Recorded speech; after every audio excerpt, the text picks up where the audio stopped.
Hello and welcome to my video today. Today I'm gonna just talk about going over my car, something over my car. After doing the wheel bearing, I noticed that the wheel hub gets quite hot. The wheel and also mainly in the center and the lug nuts get quite warm after driving. And I noticed it before, so I thought the bearing nut was a bit too tight, so I loosened it and retorqued it to this certain sequence. So the other day I just decided, okay, let's just take it apart, see what happens. And I'm pretty sure it's the brakes. And when I was spinning there at the beginning, it sort of stops, but it's not so bad. But the other side I tried and it spins a lot easier. And this happened before I even replaced the wheel bearing. It was sort of like one of the possible problems, that it was just like the brake or the e-brake sticking. But after replacing the wheel bearing, the noise went away, and the wheel bearing did look quite damaged. Had kind of like dirt and crap in there. And when I'm on the highway, it doesn't make that loud noise anymore. So that's good. Yeah, so I took it apart and because before also I replaced put the spring on it on the e-brake, and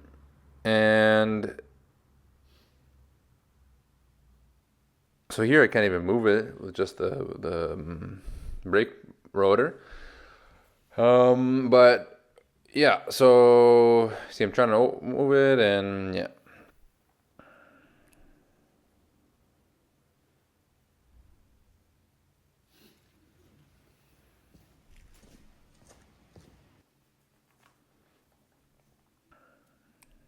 So I open it.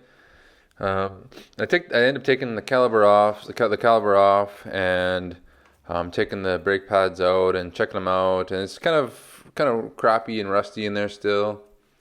And I end up actually just switching the brake pads because I actually didn't, when I did it before, I didn't keep track of which one was on the inside and which was on the outside. And I was watching a video and it said, oh, the inside usually wears quicker.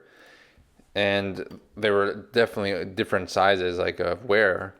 And the more worn one was on the outside, so maybe I put it back wrong, which would kind of mess up with the piston on the caliper, compared to the left side. So it might, if the calipers need to be at the same, or the caliper pistons need to be at the same, from the hydraulic fluid pressure, that it would push more onto it. So I just switched them around because, like I said, I didn't notice it, or I didn't keep track of it when I was doing the wheel bearing. And so we'll see if that works. But it also could just be that it's sort of, the holders are kind of rusty and crappy, that it pushes on the brake, but when it lets out, it doesn't move away because it's so rusty and everything. And the brake pads have quite a bit of life left in them, and the rotors aren't bad too, because I replaced them just last year, I think. And so maybe I can, if it still doesn't work, take off everything and just clean everything up and put back the copper anti-seize paste on it, and clean up these holders.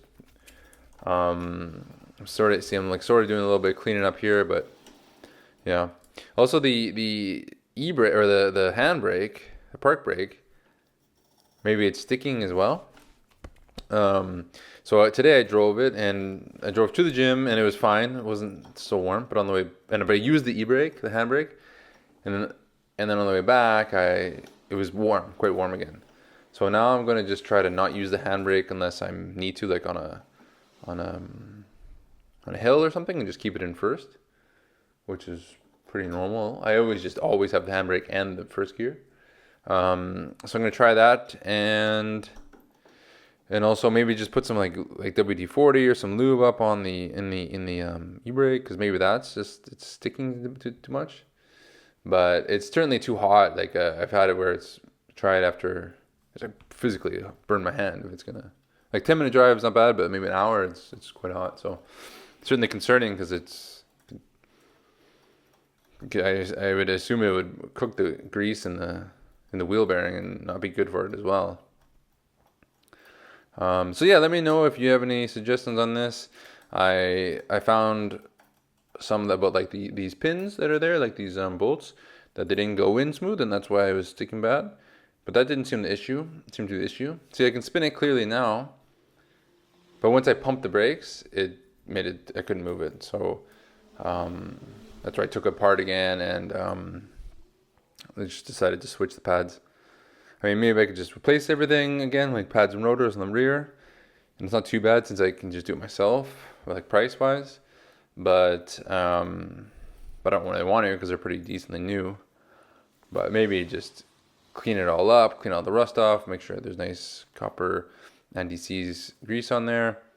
Or maybe it is the e-brake that's sticking, the handbrake that's sticking and causing the heat.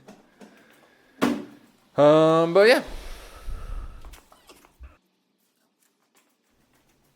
I've driven it now for a week or so, and still sometimes hot.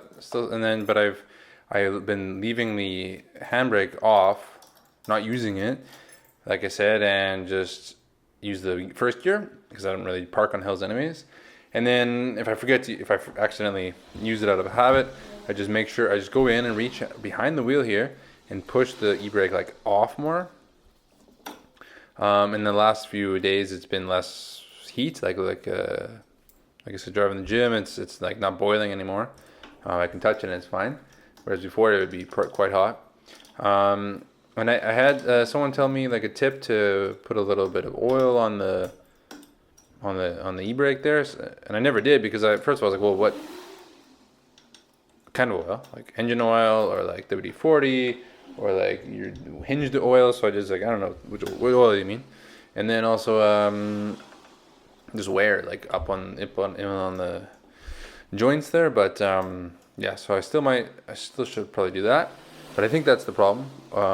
Just the handbrake is not releasing all the way and like kind of letting it off, even with the new spring. But like I said, if I just kind of manually push it up from underneath, like where my hands are right now, but like with the tire on and everything's fine. And then not use it. It seems to not have this friction heating coming along. So yeah. And yeah, so yeah, thanks for watching my video. Consider subscribing. Until next time. Bye for now.